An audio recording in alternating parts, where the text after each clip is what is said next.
Here's a place where all of us can be safe. Our stories of transformation can be safe, and all the things we want to research are safe here. This is Safe Space with Cheyenne. I'm really excited you're here, and I hope you stick around for a while, because I've got a lot to show you before I leave Earth.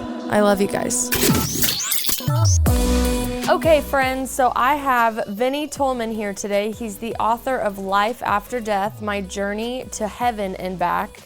A little backstory, it says at the age of 25, Vincent Tolman was pronounced dead and put in a body bag. Nearly an hour later, he miraculously came back to life, and this is his story.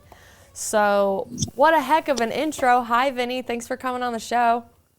Yeah, hey, Cheyenne. It's nice to be here. I bet it is, especially on the 20-year anniversary this month of your death anniversary is what you said. My death anniversary was on the 18th, and then my reawakening was the 21st. So I went in the hospital, essentially newly revived on the 18th, and then I actually woke up out of coma on the 21st. So, yeah. So and I know we're getting ahead of the story, so after this question, we'll definitely start the story from the beginning, but they were able to revive you in the ambulance after you had been in the bag, paperwork done, lights off in the ambulance, but then you were in a coma for 3 days. So you still, you still got to, when you woke up, you remembered, was linear time a thing to you? Did you realize that you had been down for 3 days? Time I learned from my experience is one of the rules only for here, and it's not a rule outside of here, outside of the Earth space. And that's why it's so relative to our gravity and our space here. There's other time in other places, kind of like ours, but specifically our time is just for here. So once we leave here, there is no time. Somebody could say, hey, were you gone for 3 weeks? And I'd say, yeah. And then it seems like it, and then they'd say, well, were you gone for 3 days? And I'm like, no, it had to be way more than 3 days because it felt very much longer. It felt like a very long journey that I was on. So, it felt like time was definitely not relative there as I stepped outside the time stream or the time paradigm. That's something that I hear in a lot of people, that whether they have, a near-death experience, a death experience, even you could get into ayahuasca and plant medicine. They all will say the same thing, that linear time is literally only for us. And as soon as you get out of it and you kind of observe above it, it really expands your mind and realize how truly limited we kind of are in our perception of what else is out there and everything else that is going around us as well. Mm-hmm. Yeah, and it is. It's just one of the rules for here, for Earth life. That's it. I love the way you talk. I'm already just I'm just going to let you start the story from the beginning and just tell us, first and foremost, how did you die? How did this even begin? Well, I joke that this is the most exciting, boring story you'll ever hear, because to me it's boring. It's what I lived, and I express it almost every day now, for years. But I'll tell you, it all starts with this supplement. Me and a buddy of mine, we were amateur bodybuilders. This was back in 2003. And we were getting a hold of this supplement at all the local, vitamin shops and GNCs and such. And all the local shops were sold out, and they were sold out for months. So we went online to buy some. But what we didn't realize is the liquid supplement that we were taking, that if you buy it from overseas, it arrives as a concentrate. And, whereas the stuff we were buying in the United States was a 95% watered down solution. So it was much, much stronger. What you were buying online, it could have made gallons of this stuff, and we got one little bottle of it. And we took our normal little bottle cap of this liquid, and instantly we both knew something was wrong from the second we took it. So we started to feel this cold chill come over our chest and our thighs. And there was a Dairy Queen about 2 blocks down the street from my buddy's place. So we hopped in his car and went down there. We barely made it there. He was starting to doze off. I was shaking him up, trying to wake him up. We pulled in. He barely puts it in park. I don't even remember if either of us closed our doors of the car. I went running into the bathroom And I went in first. I went into the bathroom and locked the door because it was a single-use bathroom.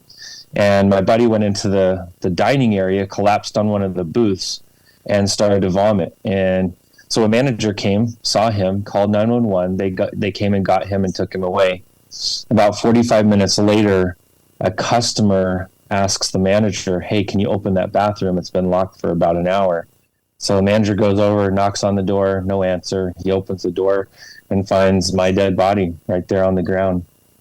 He calls 911 for a second time that day, and they get medical services there. They attempt resuscitation, but I had aspirated, so I had fallen on my back and I had vomited, so I suffocated on my own vomit.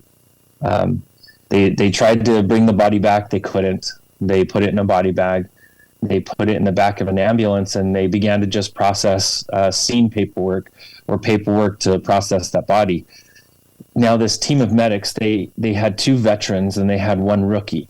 So these 2 veterans were the primary technicians running everything. The rookie was kind of observing and grabbing tools and bags and stuff as they were trying to assess the body.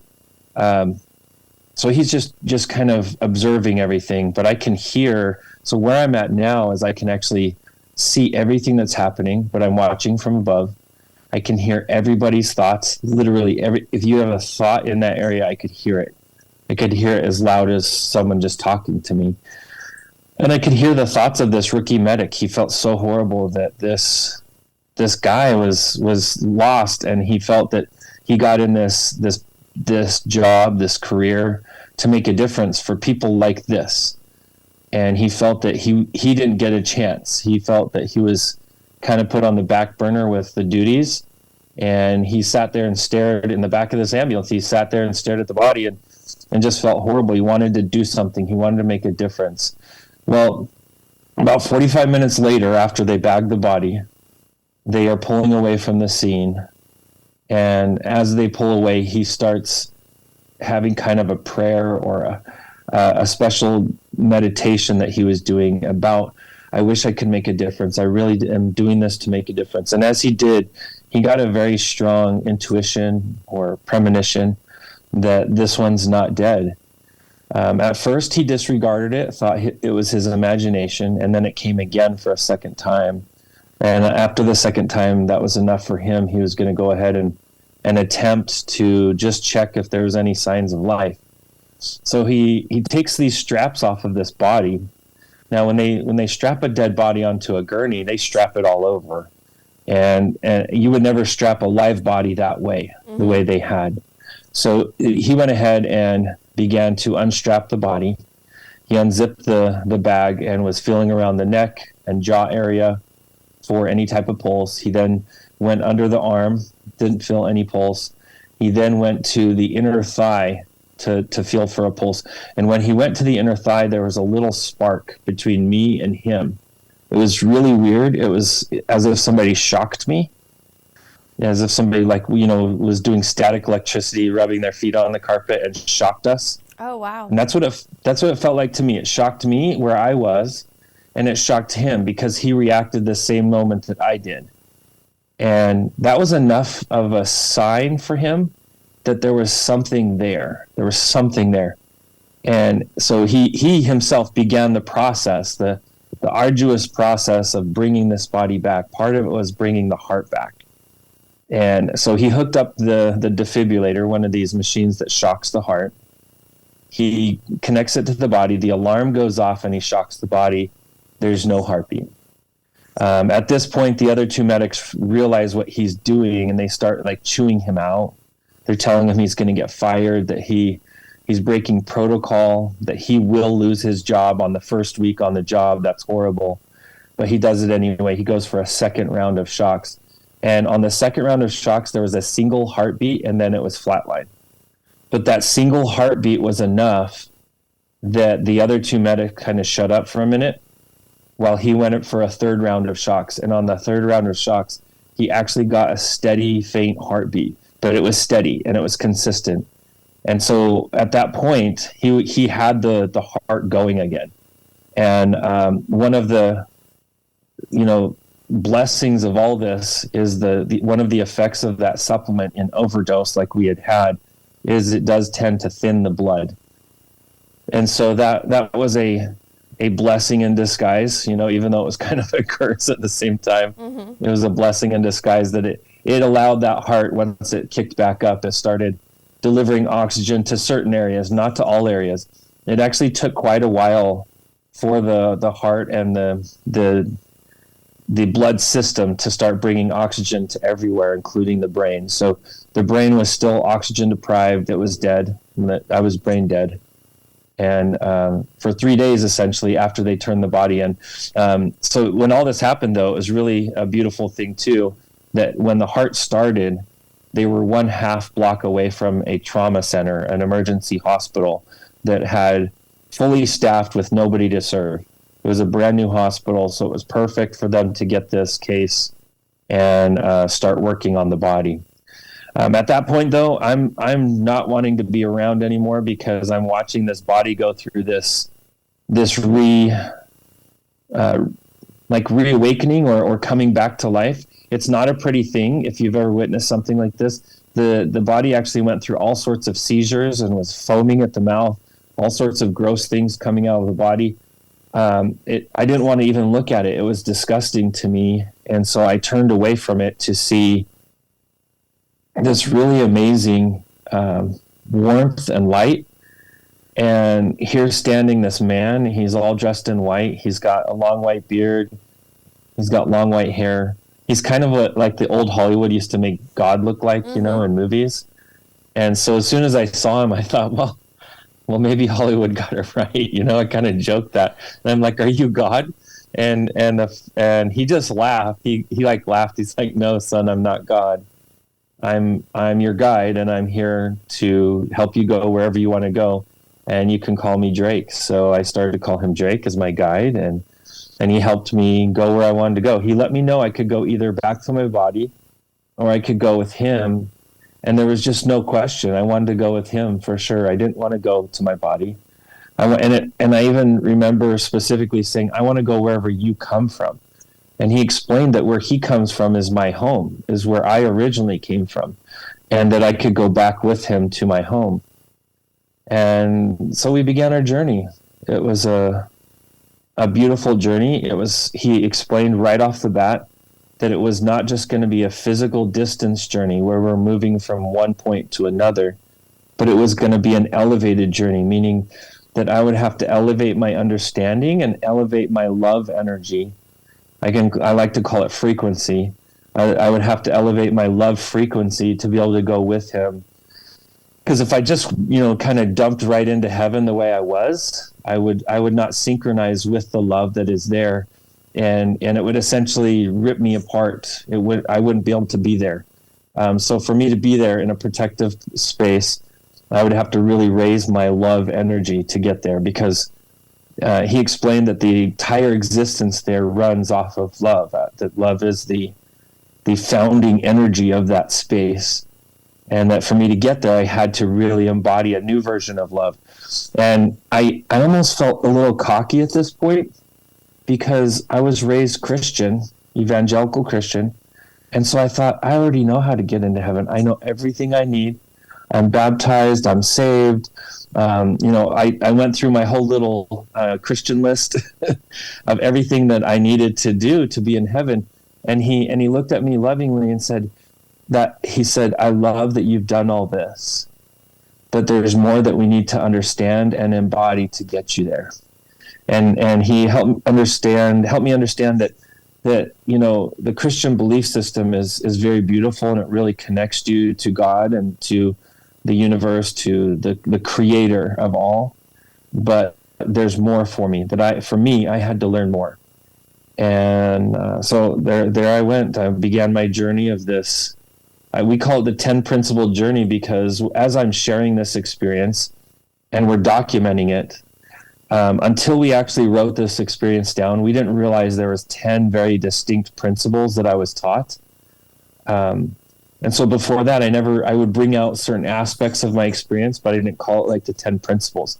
But literally, there's 10 very distinct principles that I was taught in the process of getting to heaven and experiencing heaven and being there in heaven. So there we began our journey of what I call the 10 principles. And as kind of odd as it is to say, I thought the first principle would be love, but Drake kind of smirked at that and said, no, love is important, and it is what all of this is built on. But the most important principle for me is authenticity. And so that was the first thing I had to learn. He helped me understand that, when we enter this life, we come in very authentic. And when we leave this life, we leave fairly authentic with who we are. And it's all the in-between space we tend to not be authentic. We tend to build up different aspects to our personality, different aspects to who we are, so that we have a certain aspect of ourselves that we allow around our family, and maybe around our church or faith group, or maybe around our work group, around our social group, that we have these different aspects of who we are, and that we're not that. We're not all these different aspects. We are the core. We are who we were when we came in this world. We are who we are going to be when we leave this world. And that somehow we have to peel away all of those personas and facets of who we are and let them fall away, and let us look in the mirror, let us see who we really are below all that. Essentially, how we were when we were like 4 or 5 years old, that's how we are really inside. And so you have to kind of peel all away all these fake protective personas, because we do put these up almost in protection, hoping that others don't judge us. And so that was the first principle, was understanding that I was my authentic self inside, and I need to peel away all the outside layers that I had allowed to be built up. And that was hard for me. I didn't realize that I had a survival mechanism inside me that was constantly allowing myself to almost be a chameleon, be whatever I needed to be so that I would fit in with whoever I was with. So began that process, peeling away those layers of who I was, and realizing that I was essentially that 5-year-old self of who I was as a kid, deep within all of that. And to embody that with honor and love and without judgment. And that's where I began to start to move. We literally started to move at that point from where I was and started going towards this great space that I call heaven. Next was the understanding. We still weren't to love yet. The next principle I had to understand was the purpose of life. And that is, the purpose of life is that we don't come here to the earth school to be judged. We come here to the earth school to learn. So the first thing I had to learn was that we are in a classroom and not a courtroom. And that if there is any judgment, the only judgment that there is from oneself. It is not an outside judgment from God to us. It's a judge from inside out, looking at ourselves and recognizing our own weaknesses, our own insecurities and pitfalls, and judging oneself from within. And once I could accept that life here was just a school for us to learn how to better create and make decisions, then I was able to move on to the love aspect. The most important one to me is love still, because it is the ether energy, or the energy that allows all of this to work and to function. And I specifically had to learn how to love everyone. And that includes those who had harmed me, predators of the past.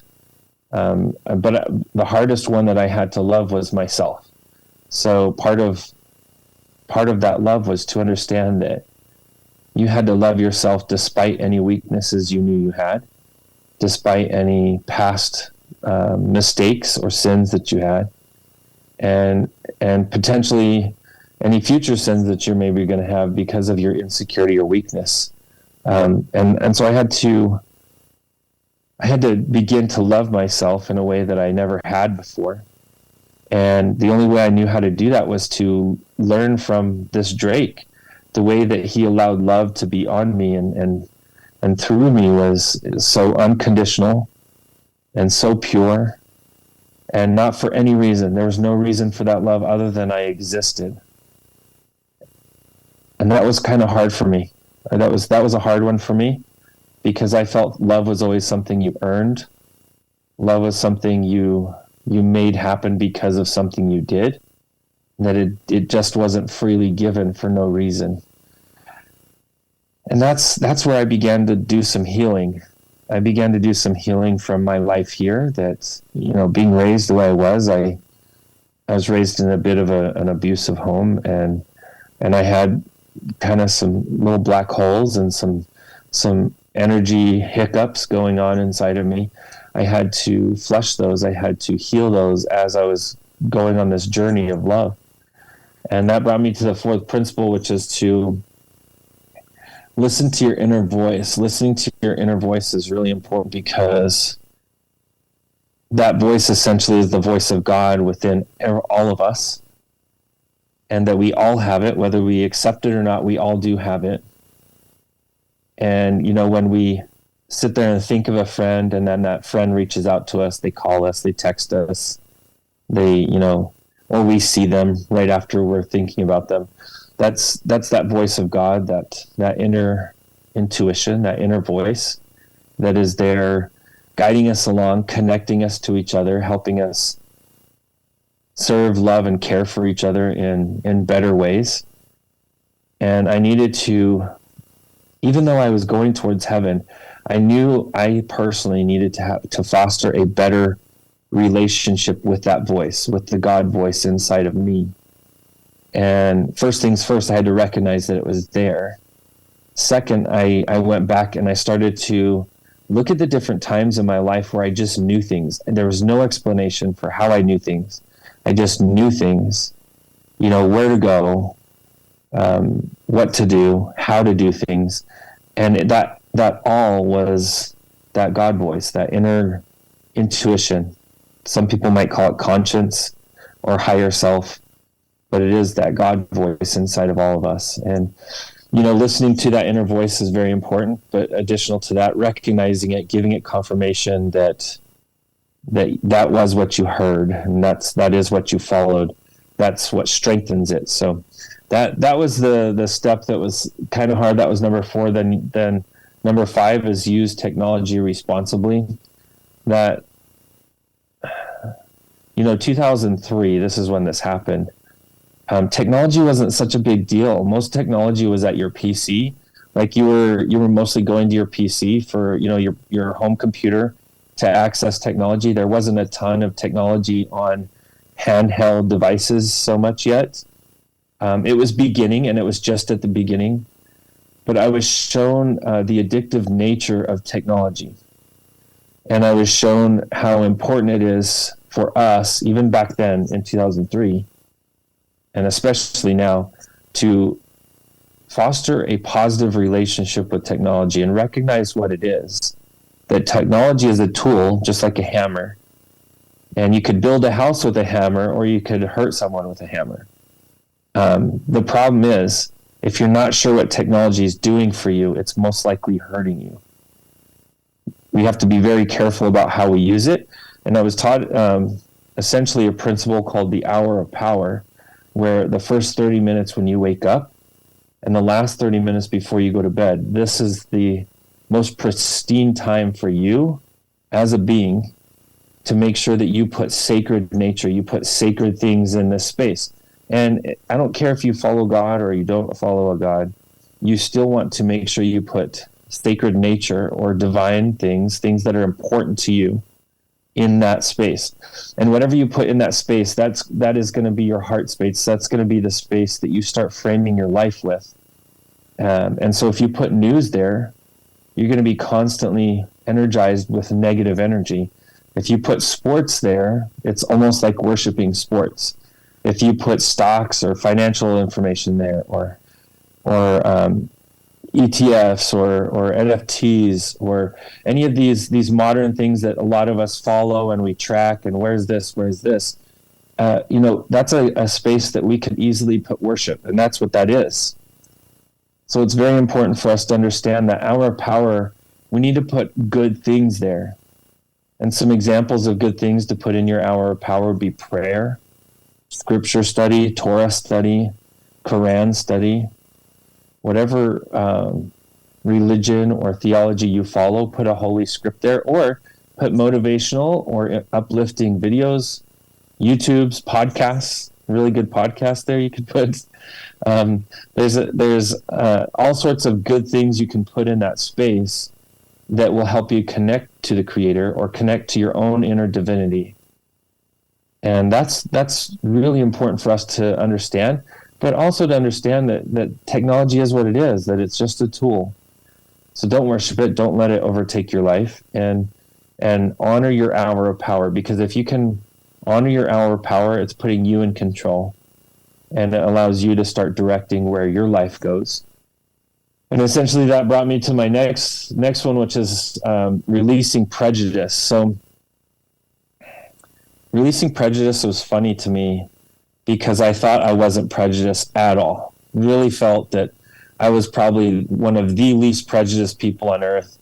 I was raised with 2 adopted Korean sisters, and I was always out trying to defend their honor. Anybody who said anything about race or being Asian or Oriental or any of these things, I was always the first one to jump in front of their face and say, "You have a problem, my sister," and so I felt that, who I was being this, very unprejudiced person, but in doing so, I was being very prejudiced against prejudiced people. And my guy, Drake, he showed me, he said, as I was being prejudiced against prejudiced people, I was joining their ranks because I was so prejudiced against them. And that I needed to get myself to a point where I could understand a simple principle that victims create victims and hurt people, meaning that most people that are prejudiced are that way because of being a victim of some sort. And it didn't even have to be a victim of that race or that whatever they were prejudiced against. But that's how they were dealing with being that victim, was they were outwardly seeking to ostracize a certain group, a certain classification, whether it be race, religion, creed, lifestyle, whatever. But I began to understand that broken people break other people, and unfortunately, to end that cycle, you have to get in there and you have to love the broken person before they break another, or even after, to prevent them from breaking anyone else. And that was very enlightening to me, that I had to get to a point where I even loved prejudiced people, because I felt those were the least worth loving in life. I felt almost like God would just throw them away because they were evil, they were bad, they hated people for how they lived or what they looked like or where they were born. I felt that was the least in sync with this God energy, but yet that was a judgment of my part, not God's part, of course. So I had to completely release that prejudice. And at this point, I actually started to slow down my progress because I had a hard time forgiving all of the rude, racist, people that I had contact with growing up. And I had to release that. I had to let it go. And not just that, I had to love them one by one in my own heart and understand that they themselves were broken in some way. And that only through love could you heal prejudice. And so that was very interesting for me. I began to understand this new energy of being, this new energy of understanding how God loves us. And, if we choose to pick one thing out that makes us not love another, then how important would it be that we don't do that, because that's essentially what God would have to do to us. So it's important for us to not have that. And I was taught the principle of the pointed finger. This one's kind of cool. Since this is a podcast, I'll verbally describe it to you. But when you're pointing your finger at someone and you're saying that person is this or that, you're sending that negative energy or positive energy out to the person with your forefinger. And then your thumb that is pointing up to the sky is sending that energy up to the etherical or to God. And then if you point that pointed hand, that pointed finger, and turn it around, look at the backside or the inside of that hand, you'll notice there's 3 small fingers there pointing back at yourself. And so every time we say something negative or positive about someone else, we're sending that exact energy back on ourselves 3 times stronger. And this is something that I don't think people understand nowadays, because everybody's quick to cancel people. Everybody's quick to judge others. Everybody's quick to be a victim and to point blame at anyone but themselves. But when they're doing this energetically, when you're pointing blame at another, you're actually taking on 3 times that blame on yourself. Energetically, you are. And at the same rate, when we go and we point that finger and say, look at how amazing that person is. Look at what a great person, being, or way of being this person is. We are taking that energy on 3 times stronger on ourselves. So we have the opportunity with this life that what comes out or what goes out of us comes back into us. So what we send out comes right back. If we send out good, we get good. If we send out bad, we will get bad. So if we are a victim and we point the finger at someone else, we will get more opportunities to become a victim.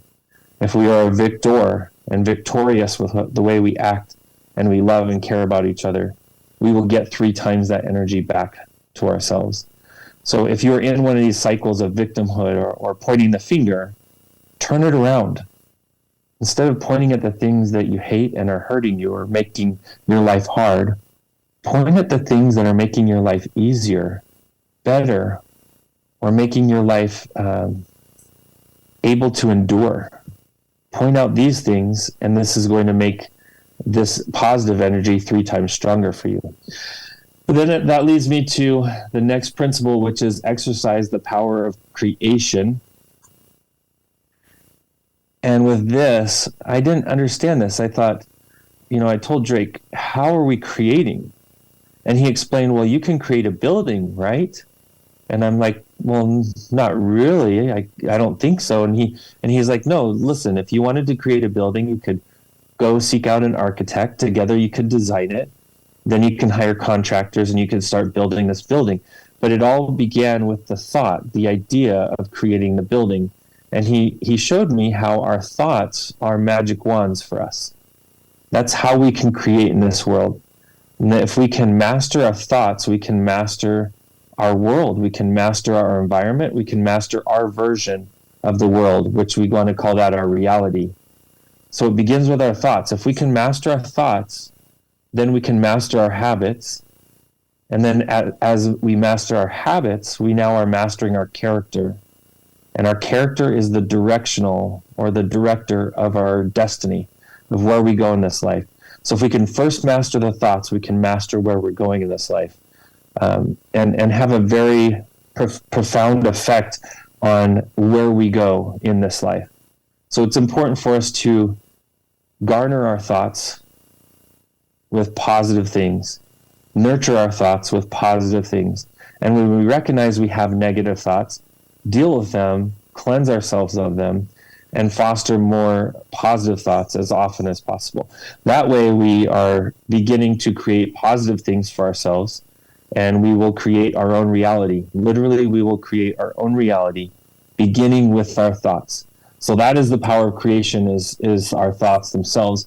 And then that brought me to the next principle, which is avoiding negative influences. Now, understanding that power of thought, if you're constantly surrounded by negative influences, you will have constant negative thoughts. Again, that means broadcasting negative things, getting negative things to happen in your life. So one way to do that is understand the influences, the negative influences around you. And what are those negative influences?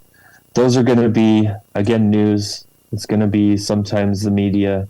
It's going to be sometimes our entertainment. There's a lot of negative entertainment or dramatic entertainment out there. And we think that when we're sitting here watching this entertainment, that it has no effect on us. It's absolutely wrong. It's like us saying, okay, for 2.5 hours or 2 hours, I'm going to go roll around in the dump and then get up and see how I feel. And sometimes that's 2 hours of streaming some show or a movie or some entertainment. So we need to understand that what we allow in is also what comes out. So that same principle from before, if we're a high performance vehicle, let's say like a Lamborghini or a Ferrari, if we just pull up to the dump and start shoving things in our fuel tank, how long is that car going to keep running? Not very long. Eventually it's going to break down. And that's what we are all. We are all these high performance energetic vehicles. And I say energetic because everything is energy. We are energy. Everything is energy.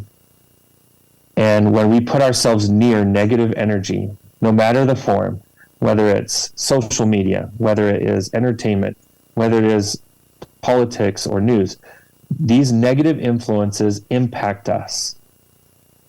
The same way that if we put garbage in that Ferrari, it's going to impact that Ferrari. So recognize that and start eliminating the negative influences around you. That brings me to the 9th principle, which is understanding the purpose of evil, understanding the purpose of these negative influences. What is the purpose? What is the end game for evil? And the funny thing is, it's beauty. We have to have evil to have good so that we can have a choice. Because without a choice, we don't grow. And that originally, when we were all at our home, there in heaven before we came here, that anything that the Creator wanted, we wanted. Because we are in such synchronization of love with our Creator. That love is so strong that anything the Creator wanted, we wanted. And for us to actually have free and independent thought, we had to step away from our Creator. We had to move out from home and move through a veil of forgetfulness, because that love is so very strong that even the remembrance of that love would help control our decisions. And we wanted complete free agency, complete ability to make our own choices uninfluenced by that. And that's where we're going to grow the most. The same way that a teenager or a young adult has to move out from home for them to fully grow up and embody who they are, that's what we had to do. We had to move away from home. And that's the purpose of evil. Evil is just the gravity to the rise. The same way that, if you go lift weights, the way that weight helps make you stronger is by lifting it off the ground where gravity constantly pulls it. Well, the effort to rise or lift that weight is good, and the energy of pulling it down is bad. And they work together. It's a beautiful yin and yang to each other. They only help each other and serve each other in our existence. So, yes, if God created Jacob's ladder, the ladder that we want to climb to essentially get to heaven or go see God again, God created the top of the ladder, which would be love. God also created the bottom of the ladder, which would be fear or Satan or whatever you want to call it. And it's not that any aspect of that ladder is any less important than the other, because they're both vitally important for our progress. And that brings me to the last principle and the 10th principle, and that is that we are all one. That every single one of us are one finger on God's hand. Every single one of us. So for us to harm another, we are to only harm ourselves. For us to hate another, we are to only hate ourselves. And most times when we hate another, that's just an outward expression of the hate we already carry within of oneself. So it's important for us to understand that as we serve another, as we love another, as we care for another, that is in essence how we are loving, serving, and caring for ourselves, is to do it outwardly first. And anything you lack in this life, if you would go and give that thing to someone else, you would feel fulfilled and feel that you were able to obtain that you were missing. And that's the principle that we are all one. We are all independent consciousness, and we are all independent beings. But at the same time, as an essence, as a family, as an energetic family, we are all one. So it's important for us to embody that last principle. And at that point, I was starting to actually see heaven at this point. I saw this huge planet, much, much larger than our planet, way bigger than our planet, way bigger than our sun. I mean, you could fit probably 1 million of our Earths across the inside of this place. And there was no outside sun because light came from within everything there. And that's also what made the colors so different, is as I'm touching down in heaven, I actually could see and feel that everything was so different there, because it felt like the Earth was almost like a copy or a miniature version of this real space.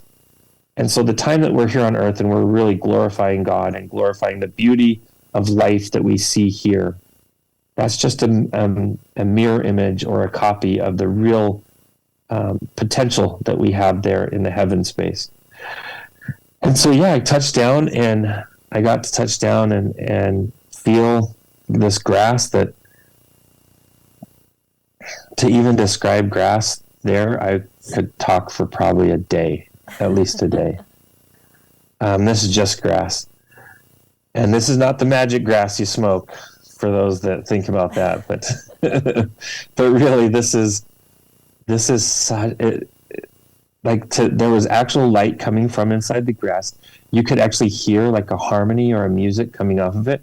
And each blade had its own tone. So together it was just like a symphony. And what's weird is even to touch it, you could taste it. You could taste the sweetness, the aroma of this grass. And at the same time, there was a consciousness in the grass. Now, in reflection later, I realized that consciousness that I was picking up everywhere was God, the creator. That in, this high loving consciousness that just exuded love for me. I felt like I was the VIP, but everybody is the VIP there. All of us are the VIP there. And I felt that I was so extremely loved.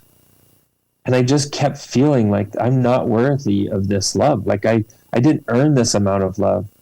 And I kept feeling the feeling that I didn't need to earn it, that it was there for me because I existed, because I was a creation of the Creator, because I was a son or daughter of God. I was one of the family of God.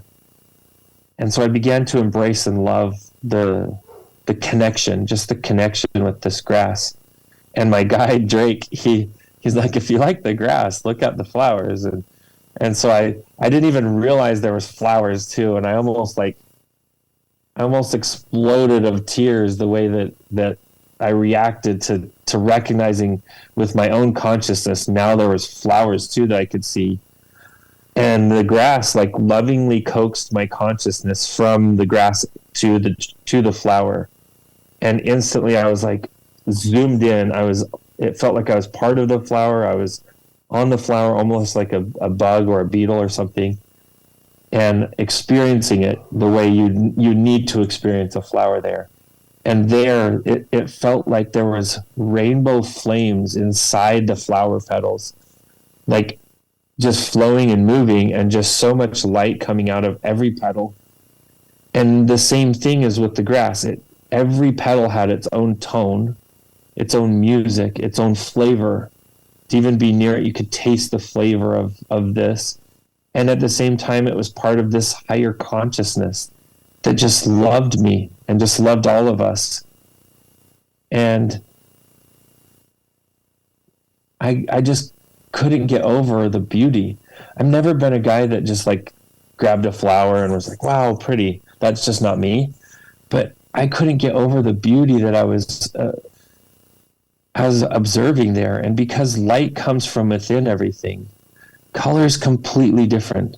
There's millions of colors there that we don't get here because light comes from within there. And, modern TV now is getting closer. You're getting a lot more colors that you don't get in real life. But I'm telling you, it's life-changing for sure. Just to even perceive the love that built these and and created these flowers. And from there, I was allowed to know about that there was trees, and I didn't dive in and go visit the trees or anything, but then I was allowed to see water, and I was brought right to the edge of water, and water like touched like the tip of my toe or my foot, and it asked me if I wanted water on me, and I said yes.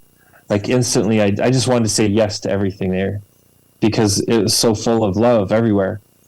And so water came on me, and as it was like climbing up my legs and my abdomen, my waist, and going over my whole body, it was cleansing me. And it was weird. It was almost like a refiner's fire. I could feel it burning out any last little imperfections, any last little self-judgment, self-loathing, or self-unforgiveness that I had. It just cleansed me of those last little tidbits of imperfection I had in me. And at that point, I felt I came out of that water, and that water didn't even make me wet, not even for a second. Just felt very cooling and electrifying, and full of this tremendous amount of energy and love. And as it got done with me, it went back down into the little stream that it was coming from. And I knew I was a different person now. That from that day forward, I would be different. In very important ways, I was going to be different now forever. And at this point, I started to notice this building, and I noticed that this entire building, I mean, huge building, like 4 or 5 stories tall. I felt very strongly it was the university. I kept getting the energy that it was the university, the place to learn. And I was seeing people go in and out of these rooms. They were learning, but to get in the room, they would have to actually match the love consciousness or the love frequency of that room just to be able to enter. And as they would match that love, an opening would form. They would go inside to the classroom, and then the door would close. But it was so really like life-changing to see the excitement that everyone had there. And this is another weird aspect, is there was people from our past, but there was people from our future there. So because there is no time, there's no such thing as time, and I stepped out of the time stream, there was literally people there that hadn't died yet, like from our far off future. So yeah, that's a brain tangler. But, no, you're speaking my language. You can continue to keep it. I totally understand the no time limit up there, and for us, past, present, future happening all at the same time, and then frequencies vibrating up, unconditional love. Like, this is one of my favorite conversations I've been able to just sit in front of and listen, and I love picturing everything you're saying in my mind. Well, I'm sitting here watching all this, and so much of what the learning going on in this university is about love and the power of love and all the different forms of love and really neat aspects of all of this. So I'm observing this, and I'm observing from a distance, and my guide's right by my side, and I want to go in and see more, but I'm not allowed. I can feel that it's not my purpose to go through that university building. But I was allowed to see and consciously connect to the building. The building itself was one piece of marble, the entire huge building. And it itself was opalescent, had light and flowing light, almost like a milky pearl substance inside the stone itself that glowed and moved. So it was like the building itself was not like the solid marble we have here. Is if you liquefied that marble and made it live, that's what it was there. It was living marble. And that inside the building itself, that consciousness that was running everything again was God. God was there too. And that all of these creations had God, like actual God there. And so I was connecting to God in all these different aspects of who God is, the everything, the creator. And that's when I felt this energy shift to my side. And I felt my guide, Drake, I felt his energy change because he knew something had to happen. And I saw his face like change too. Because when this all happened, I felt his change. I looked over, And there he was just lovingly looking at me, but he had like a little tinge of sadness in his eyes. And everything there is so well communicated because you don't use your mouth to speak. Everything is instant back and forth thoughts. And I remember feeling the question, like, what changed? And right then I began to hear this prayer being given to my body in the hospital. And it was a special prayer that my brother was giving to the body. And he began this prayer. It was a long one. He was going for a little bit. And as he was giving this prayer, I looked over at my guy, Drake, and I said, what does this mean? And he looks at me and he hugs me. And the hugs there, like, there's no communicating how these feel, but I'll try. It was not just bringing our two essences together, but like coming together in communion. And he gave me this hug of just immense love. Like, it was so crazy because we each had our own glow, like, because everything has light there. Even I had my own light. He had a much brighter light. But as he hugged me, my light matched his, and then together our light like went 4 times brighter than either of our lights individually. And I just felt this like atomic flow of love and very strong energy between us. And I felt how sad he felt that he had to let me go, but it was supposed to happen. And sorry. You don't have to apologize. This is beautiful. But I felt it so strong. Like I had to let go. I had to follow what the higher path was. I had to follow the higher purpose.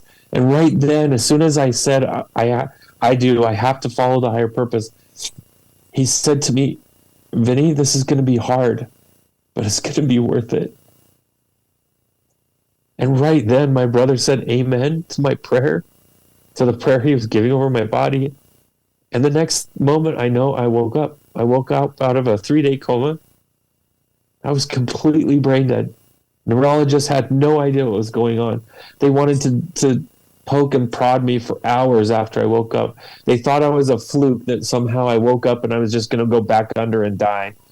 And then that happens. That happens to coma patients quite a bit, actually. They become conscious and then they die within 24 hours. But for me, I woke up, and the next thing I know, I'm in this hospital. I have all these tubes, and you can look at the back of the book. It has a picture of me on, when I was on life support. And I had all these tubes coming out of me everywhere, including a catheter. And I just yanked all that crap off of me. I felt so claustrophobic because not only the experience, but who we are as spiritual beings, who we are as eternal beings, are like 10 times bigger than what we are here. So it was really hard to bring that form back into the physical form, into this little minute form that we have here. And that was extremely hard for me. And I was super claustrophobic. I still struggle with claustrophobia. Here it is 20 years later, and I never had claustrophobia before, ever. Not until this experience. So I still struggle a little bit with it. And, but I woke up, I yanked all the tubes and yanked all the gear off of me, including the catheter, yanked everything out. And I just stood there, just taking deep breaths, and realized that all these alarms are going off on all the equipment. So I unplugged everything. I just didn't want any of that stuff going off or near me. And so then I realized, oh, you're naked. And so I went and got a gown that I found in the cupboard on the wall and wrapped around my middle section, and I just left. I walked out of the hospital bedroom, and I looked both ways. I saw this nurse over here. I saw she wasn't paying attention to me. So I went down to my right, which was this elevator corridor. I went down, made it all the way to the elevator when I heard a scream, and it was that nurse. She had gone in the room because her alarms, had gone off. She went in the room and there was nobody there. So her mind, she's like, "Oh no, who stole my body? Who stole the dead guy?" Oh my That's what she was gosh. thinking. And then she came out of the room and yelled for another nurse. The other nurse came. They were looking around. Then they both came back out of the room and saw me just sitting there hitting the down button on the elevator. I was like hitting it really fast. And they both looked at me and they both screamed. And at that point, I knew that, again, I had this weird new thing where I could perceive things I never could perceive before, but I knew they would get in a lot of trouble if I left. And I could have. I was the ding had just happened on the elevator. I could have, left, but I didn't. I went back to them, let them, do what they needed to do. I wouldn't let them put anything back in me. I let them put a little thing on my finger for, I think, heartbeat or something. Yeah. But I wouldn't let them put anything back in my body. I was very strict about that because I was so claustrophobic. They tried, though. They did put like an IV back in, and I just pulled it right back out. So I just couldn't have it. Because they were going to want to keep you for a couple more days and then try to be like, what the hell just happened? So in fact, that's exactly what the neurologist wanted to do. He wanted to keep me for 72 hours in observation just to do more tests, figure out what happened and how I was somehow alive but not alive and all of this stuff. So, all of this was going on. I was just fighting with them saying, nope, I want to go home. I want to go home. I want to go home. And finally, after 6.5 hours of that fight and about a phone book worth of release papers, and most of them liability release papers, I was able to check myself out of the hospital. And weird change of events with my insurance because I wasn't following the recommendations of the doctor. They actually denied the claim. And I'm glad that they did because that gave me financial proof too of my whole experience. I have all the bills, I have all the life support stuff, the emergency stuff. I even have I had a piece of that body bag too. So it's like, I had the whole experience. That's not in debate. That's all there in the record, the public record, so it's like, the experience itself is not up for debate. The question is what happened when I died? That is up for debate. And I'll tell you, for a while after I came back, I had a very hard time with it because my mind is a very analytical mind. And I believe very strongly in science and physics and the known sciences. And none of those things completely explained what happened to me. Now, what's really cool, fast forward, quantum entanglement and quantum physics is actually explaining a lot of what happened to me now. So that's really cool that modern quantum theory, especially working in the string realm, string theory and quantum entanglement, it explains a lot of what was going on to me and gives an explanation. But I still at the time, back when this happened, I doubted it.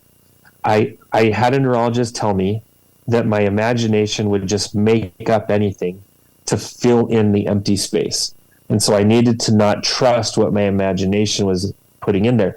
Now, here's the other thing, though. Now, all of a sudden, I sense things. I knew people's thoughts, not everybody, but I knew people's thoughts. I knew what was going on in their lives without them telling me. I sometimes I heard things from spirits that are crossed over. And I had this complete other sensory organ that was alive that was not alive before my existence, or if it was alive, it was very weak before, and now it was very strong. And I think that's more true and more authentic to what really happened. But so now this is on really strong, and I'm seeing a doctor. I'm seeing a head shrinker to figure out what's going on with my mind. And if you read the book, you'll see one of the experiences where I essentially was able to prove to the doctor that no. Those voices and those things that I hear are something that are real, something that even he had forgotten about from his own boyhood. So, there's some substantialness there. I didn't quite understand it yet. And 7 months later, I had met an earth angel. I had met a gal that really made life worth sticking around for. And this was actually 2 months after the event, my coming back. I met her, and she helped me begin to live in my new authentic way. not my old ways of being self-serving, but my new authentic way of caring about family and such. And she highly encouraged me to go to this family reunion out in a little town in Wyoming called Afton, Wyoming. So we go out there. This is again now 7 months after the experience, and it's still debatable. It's still hearsay about what happened to me. And I talked about my guide Drake to many people. I talked about him extensively with my girlfriend, fiance at the time, which she ended up being my wife later. And so she knew him. Essentially, she felt she knew him very well without even ever seeing a picture or anything of him. She knew, she felt like she really knew who he was by my description, because I'd been describing him for months now to her.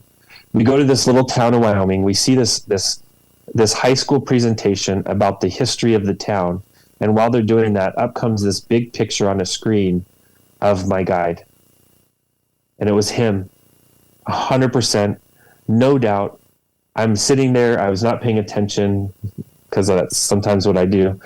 I was not paying attention. I was kind of in a meditation, doing something else, when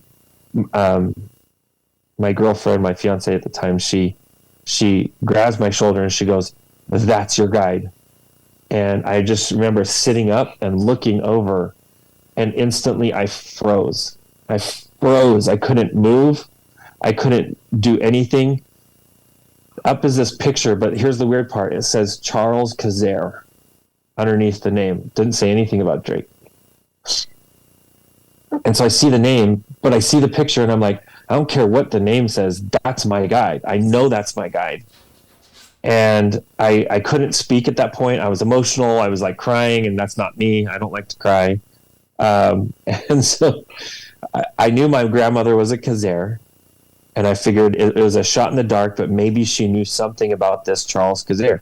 So I went to my grandmother, and I go, "Grandma, have you ever heard of a man named Charles Kazare?" And she literally responds with, "Oh, you mean great grandpa Drake? Yeah, I can tell you all sorts of stories about him." So come to find out, his middle name is Drake, and that's what he went by. And he was a big deal back in the day, in the 1800s. And he was one of the founders of the town, one of the first clergy of the town. He has an extensive history in the state of Wyoming in helping the people of Wyoming and serving them in different capacities. And it was really an amazing experience to now have my first confirmation I should say my second confirmation. My first was with the doctor, but my second confirmation that my experience was real, that here's a man I never saw once in my entire life. I had never heard his name one time in my life. And somehow that was part of my experience. There was no way for my subconscious or conscious to grab that element and just make it up. So it really helped me through that process, and it's helped hone in my skill and my ability to speak to spirit now, because knowing that it was real and that this whole experience that I'm having with spirit is real. It took a while. It took a good amount of time to embody it and get better at speaking to the spirit. So that's what I did. And later we got the opportunity to move to Wyoming for a short period and take care of my grandmother right at the end of her life. She didn't want to move out of her home. So while we were there taking care of her, I got to see this document that she had inherited from her family, that documented the divine life path of this Drake Kazare. And it was a special blessing that was given to him, a special prayer that was given to him. And it talked about 2 paragraphs about the important works that he was going to do in this physical life. And then it did an entire page to a page and a half more of words, just talking about his duties in the afterlife, in the life after here. And one of his duties was to be an escort or a guide to loved ones and those who call on him to help them make the great transition, they referenced or worded it as the great or the last transition or the greatest transition. And So here was another confirmation that even in his lifetime, it was foretold of what he was going to be doing in the afterlife. So, you know, I don't share my experience to try to convince anybody. I don't share my experience to convert them to my belief system or to even convert them to Christianity, because I am Christian. But I'll tell you that I know for a fact God exists from my experience. I know for a fact that the Creator cares about every single one of us. I know for a fact that there's an entire system just pumped full of love for us. And that's what we exist in right now. And that this love that God has for us is so great. And if we could feel even a blade of grass of this love, like we would change the way we would live forever. So it's important for us to have that faith that we know that God does love us and that all this does make sense, even the hardest of times and the hardest of days, that it will all be worth it on the back end. That this journey of souls is in an earth school, and that's it. We're just here to learn. So learn, have fun with your learning, make it great, create your reality, and begin with your thoughts, and that's my experience. So in a nutshell, that's my experience. In a nutshell, that's your experience. So usually I'll have questions that I'll interject, or I'll like to pull things apart that we talk about. If it's like when you started talking about like frequencies and all of that, I know that's not really a beginner concept for some people. That is the language that I speak, because I speak energy, I study energy, and I love energy. So like I was right on point with it. But every time I kept having a question that I was going to ask you, I just kept my mouth shut because you would answer it in the next 2 to 3 to 5 minutes down the line. So all the questions that I would actually interject and ask you, you answered everything and more in the story. And as you're just telling the story, I'm just I'm standing there with you, with Drake, going to all of these places and understanding even experiences that I've had. I had an experience where I put on a really, really good meditation. I did some heavy breath work, and my intention was to, meet up with my people and just get some clarification with them, because I've been on and off communicating with them for about 4 years now. And I remember I talked to one of them. She had really cool blue hair, and I know that she's a past life connection. And she grabbed my arms really quick, and she said, I don't have much time with you. She's like, you have to elevate your frequency. Do you hear me? It's love. It's love. It's unconditional love. And then I came back down into my body, and my meditation had ended. And I know, luckily, I didn't have to have the experience that you did to get all of that, but through my own experiences alone and all the things that my logical brain still needs the science and the physics and the grounding on it, that just hearing yours alone, you've validated a lot of things that inner critic still wants to come in and somehow criticize and pull me away from the knowing that I already have. So, yeah. I mean, I'm mesmerized and completely captivated by your story. I mean, I just kept nodding my head, and my eyes just kept getting bigger, and it was just confirmation after confirmation after confirmation. And, I love, you're talking about claircognizance, knowing the premonitions and all of that. I love studying all the clairsenses in general. I think we have the ones for the human bodies and one for the spiritual vessel. And I was lucky enough to tap into all of them when I had my awakening 4 years ago. And mine would be called a Kundalini awakening, is what people can kind of Google. Greg Braden calls it an Akashic remembering, because you're peeling those layers back of yourself that actually are you. So even when you said who you were at 4, 5, and 6, that's authentically you. And that makes so much sense to me as well, because a lot of the trauma training that I went through was connecting with your inner child again and meditating with each version of yourself and going and finding who you were before anybody got to you. And then when I found that girl before 8 years old, I really started tuning in and tapping into her, because she was teaching me how to really tap into that love that I always was before I had to shield myself and mask myself and protect myself more. So even as you're reading through all of the principles, I'm just like, yes, yes, and all these experiences are popping up in my head. And I know you definitely had a lot of trauma happen to your body while you were in it and while you were out of it. But when you were describing heaven and the grass and the flowers, and even the knowing that you had to come back, and how sad it was when, you know, he hugged you and you woke up. I mean, that story alone, I just think is transformational for anybody, no matter what their belief system is.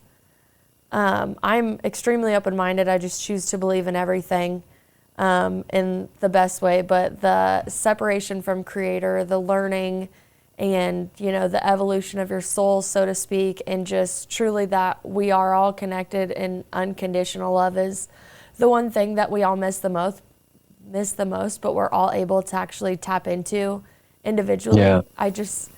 I think that your whole story encompasses all the things that I have been studying and still continue to study and look for and piece apart, and, you know, provide in this podcast to give people, you know, like a catalog of stories that whatever part of their journey they're on, we have a story for you. But yours encompasses such a great guidebook and such a great story. And I know you said, like, some parts of it are boring, but I think every detail of it is supremely captivating. And I'm just so thankful for you coming on the show, because, I mean, yeah, I could go off into everything that I saw in my head. But I will tell you, I'm really sad that we actually didn't record this on video, because as you're talking about heaven, you had a bunch of white lights and orbs flying all over your ceiling and through you and around you. And I don't know if you could pay attention. It's actually it's common. Like I've gotten a consistent response of that when people watch recordings of me telling it. They see like physically see with their physical eyes, orbs and all sorts of lights. I had one gal tell me last week that I had light coming out of my fingers when I was like describing, you know, certain things.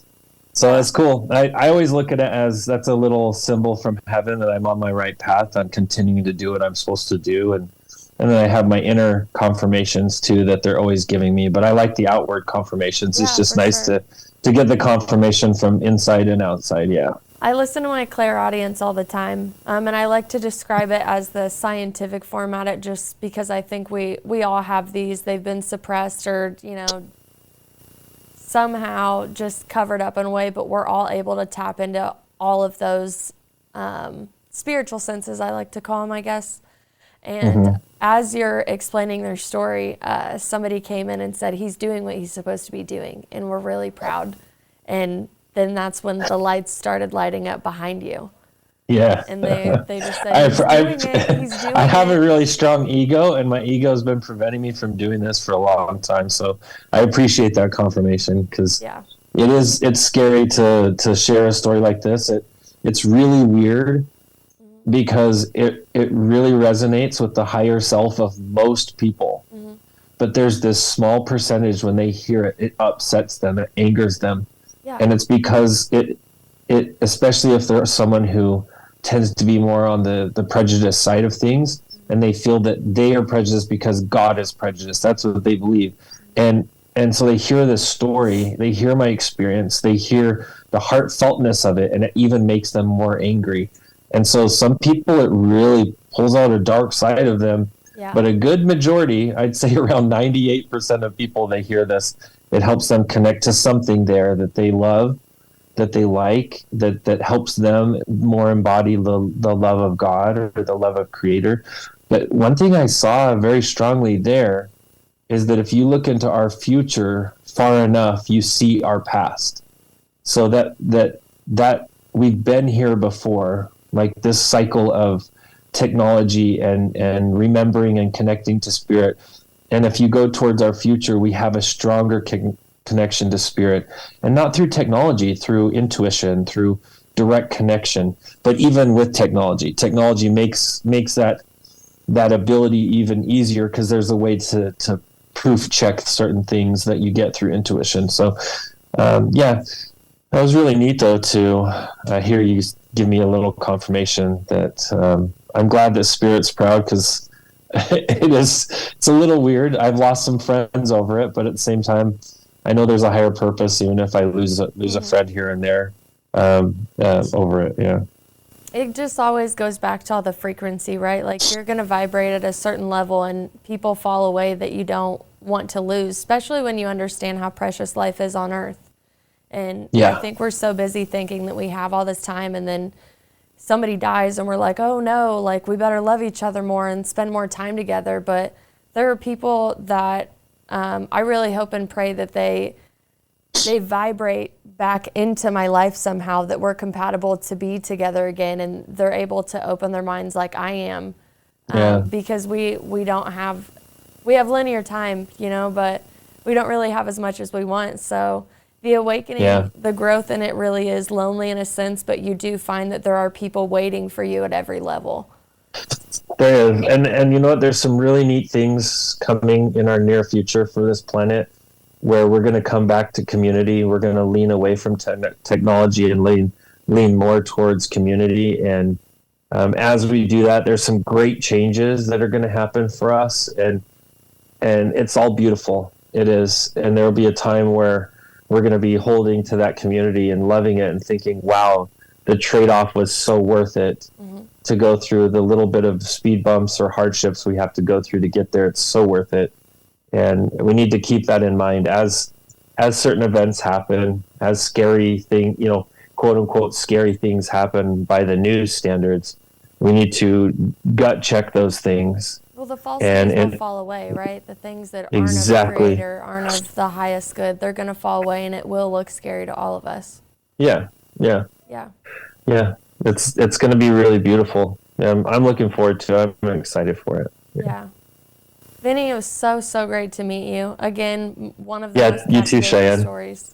I really enjoyed meeting you. And for anybody listening, this is all in a book for you, besides any of the other interviews he's done, and definitely what he's told us today on our podcast.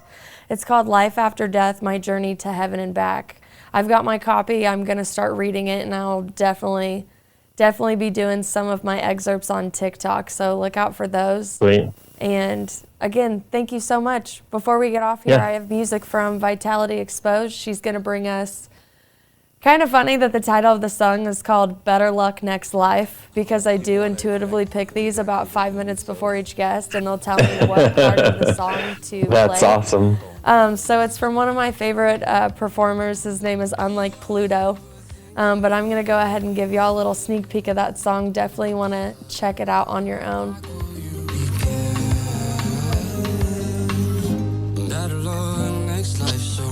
Saddle up and ride to anywhere.